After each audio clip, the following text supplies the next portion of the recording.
Hi hello నమస్తే అండి. Welcome back to our channel నా ప్రపంచం. అందరూ ఎలా ఉన్నారండి? మేమైతే చాలా బాగున్నాము. అలాగనే మీరందరూ కూడా చాలా చాలా బాగుండాలని చెప్పి మనస్ఫూర్తిగా కోరుకుంటున్నాను. అలాగనే ఎండలకి అందరూ కూడా సేఫ్గా ఉండాలని చెప్పి మనసారా కోరుకుంటున్నాను. తప్పనిసరి పరిస్థితులు అయితేనే ఆ ఫంక్షన్కి అటెండ్ అవ్వండి. అలానే మేము ఈరోజు ఒక ఫంక్షన్కి అయితే 2 ఫంక్షన్లు ఉన్నాయండి ఒకటే రోజు. ఒకటేమో హైదరాబాదు, ఒకటేమో విజయవాడ. చూశారు కదండి, అటు అటు వెళ్ళాలి ఇటు వెళ్ళాలి, అందరూ ఇంపార్టెంటే. అయితే ఈరోజు పాప వాళ్ళ ఇంటి నుంచి బయలుదేరటానికి అయితే నేను నైటే వచ్చేసానండి. ఇంకా పాప వాళ్ళు శనివారాల వ్రతం చేసుకుంటున్నారని చెప్పి నేను వీడియోలు పెడుతూ ఉన్నా కదా. తెల్లవారుజామున లేచి వాళ్ళైతే వాళ్ళ పని, ఆ దేవుడి కార్యక్రమాలు పూజలు అన్నీ అయితే చేసేసుకున్నారు. ఇలా మేము అక్క కూడా మా చుట్టాలు ఉదయక్క అని చెప్పి తనతో పాటు మేము అందరం కలిసి హైదరాబాద్ అయితే వెళ్తున్నాము. ఇంకా తను కూడా ఎర్లీగా 4 గంటలకల్లా మా ఇంటి దగ్గరికి అయితే వచ్చేసింది అనమాట. వచ్చి అంటే మరి దేవుడి కార్యక్రమాలు చేసుకోవాలి అంటే కొంచెం ఎర్లీగా లేస్తే మాత్రం తప్పకుండా అన్నీ మనం అనుకున్నట్టు అయితాయండి.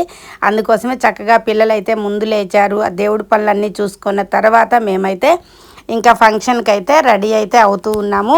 ఇంకా చూసారు కదా, ఇలా రెడీ అయిన తర్వాత ఇంకా మా జర్నీ అనేది అయితే స్టార్ట్ అవబోతుందండి. ఇంకా మరి హైదరాబాదు అంటే ఫస్ట్ మనము చుట్టాల దగ్గర స్పెండ్ చేసే టైము చాలా తక్కువగా ఉంటుందండి. ఎందుకంటే జర్నీ మనకి 3.5 అవర్స్ అయితే పడుతుంది. అది కార్లో అయితే మాత్రం. బస్సులో అయితే మాత్రం 5 అవర్స్ కూడా పడుతుందన్నమాట. ఇంకా ఇలా అయితే మేము రెడీ అయిపోయి చుట్టాల దగ్గర ఉండే టైము చాలా తక్కువే, కానీ ఫంక్షన్కి అటెండ్ అవ్వాలి కాబట్టి చక్కగా అటెండ్ అయితే వెళ్ళామండి.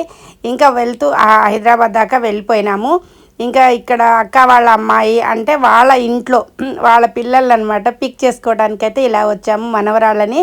ఇంకా అమ్మమ్మ జర్నీ చేస్తుందంటే మనవరాళ్ళకి ఎంత ఖుషియో మీ అందరికీ తెలుసు కదండి. ఇంకా వీళ్ళు మొన్నటిదాకా యూఎస్లో ఉండి వచ్చారనమాట పిల్లలు. ఇంకా ఇక్కడ వాతావరణానికి సరిగ్గా అలవాటు కూడా పడలేదు. చక్కగా ఒక పెద్ద మనవరాలను తీసుకెళ్దాము అని చెప్పి ఇలా వచ్చేసాము మేము. కానీ చిన్న మనవరాలు కూడా బాగా ఎమడపడేసరికి ఇంకొక హాఫ్ అన్ అవర్ ఇక్కడే ఉండేసి మొత్తం 1 అవర్ దాకా ఉండి ఇక్కడ పిల్లలిద్దరినీ కూడా చక్కగా రెడీ చేసుకొని తీసుకెళ్ళామండి.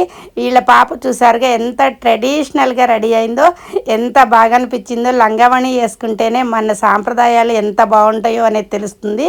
చక్కగా మేము వెళ్ళేది ఉపనయనం అండి, ఒడుగు అంటారు. దానికైతే ఇలా ప్రిపేర్ అయి వెళ్తున్నాము. ఇంకా చిన్న పాపని ఎట్లో ఒకట ఆపేసి బయలుదేరదామని చెప్పి ఒకసారి అయితే బయటికి వెళ్ళామన్నమాట. ఇంకా ఒకటే గొడవ చేస్తుంది పాపం తను. ఇంకా ఏడుస్తుంటే చిన్న పాపని ఏడిపించడం ఎందుకులే అని చెప్పి మళ్ళీ వెనక్కి వచ్చేసి మళ్ళీ తన్ని కూడా చక్కగా ఇలా అయితే రెడీ చేసుకొని తీసుకువెళ్తున్నాం అనమాట. ఇంకా అదండి వాళ్ళ డాడీకి బాయ్ చెప్తుంది. ఇంకా మేము పిల్లలిద్దరినీ తీసుకొని ఫంక్షన్ ఇక్కడి నుంచి ఒక 2 కిలోమీటర్లేనండి, మాకు చాలా దగ్గర అనమాట మేము వెళ్ళే ఫంక్షను.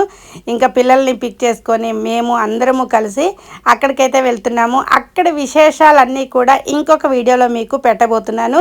ఇంకా హైదరాబాద్లో మీకు తెలుసు కదండి, పొల్యూషన్ కానీ ట్రాఫిక్ జామ్ కానీ ఎలా ఉంటుందో అవన్నిటికంటే కూడా ముందు ఎర్లీగా బయలుదేరాం కాబట్టి వాటన్నిటిని అంతగా మేమైతే ఫేస్ చేయలేదనే చెప్పాలి.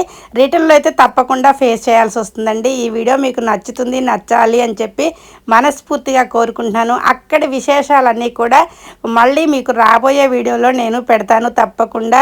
ఆ వీడియోని కూడా చూసి లైక్ చేసి మా చుట్టాలన్నీ కూడా మీరు కూడా బ్లెస్ చేయండి. అలాగే ఒడుగు పెళ్లి కొడుకుని తప్పకుండా బ్లెస్ చేస్తారని చెప్పి మనసారా కోరుకుంటున్నాను. Thank you for watching.